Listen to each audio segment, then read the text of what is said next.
نعم، أصحاب السعير أكثر من 5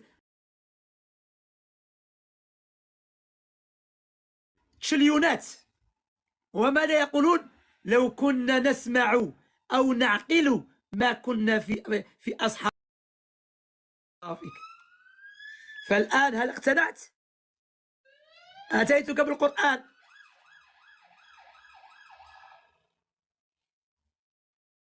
نعم، بارك الله فيك، جزاك الله خير، شكرا، الحمد لله أخي. نعم أخي، بارك الله فيك. فالعقل هنا معنى، ليس العقل معنى يفرق بين، أي لم يستعمل العقل فطريا كما خلقه الله، وهي إيش؟ أن يعبدوا الله جل وعلا وحده، وأن يطلبون العون والاستعانة فيما لا يقدر عليه إلا الله من الله جل وعلا. بارك الله فيك.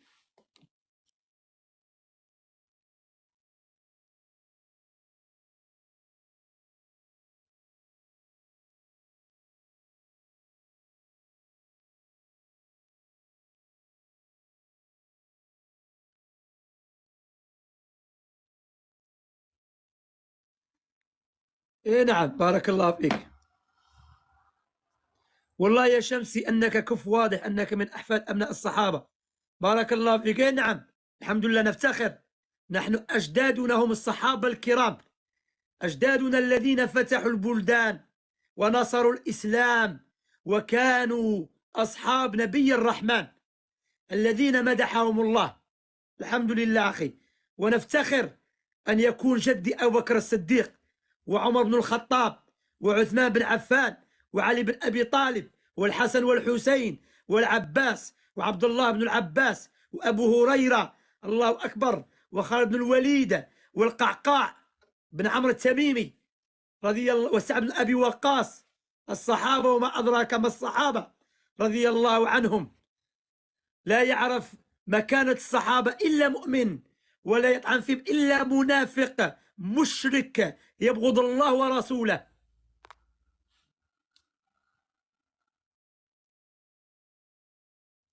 أخي، ما فيه فرقة اسمها المداخلة، هذا كذب على السلفيين. السلفيون ما لهم اسم إلا السلفيون، أهل الحديث والأثر، أهل السنة والجماعة. أما هذا الاسم اخترعه الحزبيون، أهل البدع والضلالة، الإخوان المفلسون، أحباب وأصحاب وأصدقاء الرافضة. الطعن في الشيخ ربيع، الإمام ربيع بن هادي عمير المدخلي حفظه الله تعالى، رغم أنوف الرافضة والحزبيين أهل البدع، الإمام ربيع بن هادي المدخلي فضحهم وبين ضلالاتهم فأبغضوه وكذبوا عليه، لكن الله نصره الحمد لله. فيقول لك مدخلي كما يقول أهل الشرك وهابي. بارك الله فيك. فما في مدخلي، ما نحن سلفيون الحمد لله، نحب الله ورسوله، ونعتقد ما ذكره علماء السلف كالإمام أحمد بن حنبل الشيباني والإمام الآجري والإمام المزني والإمام البربهاري والإمام الصابوني والإمام اللالكائي والإمام ابن أبي عاصم والإمام المزني وغيرهم من أئمة أهل الحديث والأثر، والإمام البخاري والإمام مسلم. نعتقد ما ذكروه وبينوه في كتب العقائد والمنهاج والحمد لله. طيب اسكت شوية، أنت على من تكلم؟ أنت علي أنا؟ علوش، أنت أنا مش تقول اسكت شوية؟ ما عاجبك أتكلم على القرآن والسنة؟ أنا ما أنت علي تتكلم ولا إيش؟ علوش، علوش ما شاء الله.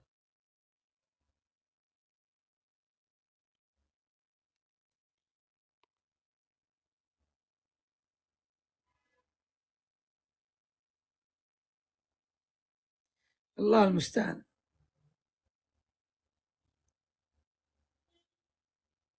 حياكم الله، مرحبا بكم. شوف الرافدي ايش يقول، يفتخر بفتوحات إرهابية. شوف هذا علي بن أبي طالب لماذا لم طيب، عندما أصبح علي بن أبي طالب خليفة لماذا لم يرجع البلدان الذي فتح الصحابة للناس. فعلي بن أبي طالب عندك مساعد الإرهابيين. أنا أقول لك يبغضون الصحابة لأن الصحابة نشروا الإسلام. الرافضة يبغضون المسلمين والإسلام. شوف قال لك فتوحات إرهابية. علي بن أبي طالب إيش كان يفعل؟ الحسن الحسين أتى إلى إفريقيا إرهابي؟ والله إنكم نواصب، والله الذي لا إله غيره، إنكم نواصب تبغضون أهل البيت. سبحان الله. شوف طعن في علي بن أبي طالب.